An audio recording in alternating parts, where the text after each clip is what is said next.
রাধে রাধে, হরে কৃষ্ণ বন্ধুরা। অবশেষে এতদিনের অবসান পূর্ণ হলো। দেখো বন্ধুরা, ড্রাগন ফল কিন্তু পেকে পুরো লাল হয়ে গেছে। তবে অন্য ড্রাগন ফলের তুলনায় কিন্তু এই ড্রাগন ফলটা অনেকটা পরিমাণেই ছোট ছিল।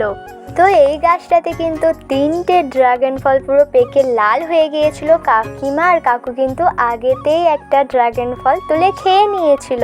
তারপরে আমাকে বলল, তারপরে আমি এসে দেখছি যে সত্যিই তো কত সুন্দর লাগছে দেখতে। আর ওখানে যে কালো কালো দেখছো না, ওটা হচ্ছে কি পিঁমড়েতে কিছু একটা করেছে ফুটো ফুটো, যার কারণে কিন্তু কালো লাগছিল। আর এই পাশে কিন্তু এখনও 2টো ফুল হচ্ছে, জানি না এটাতে ফল হবে কি না। তবে এই ড্রাগন ফলটা কিন্তু হাতের মুঠোয় হয়ে যাচ্ছিল। তবে এর পাশে কাঁটা ছিল বলে আমি ঠিক মতো করে তোমাদেরকে দেখাতে পারছিলাম না। সত্যি কথা বলতে না, আমি প্রচণ্ড যখন আমাকে বলেছিল ফোনেতে, তখন আমার এতটা আনন্দ হচ্ছিল না, মনে হচ্ছিলো কবে যাব আর কবে এগুলো দেখব নিজের হাতে নিয়ে।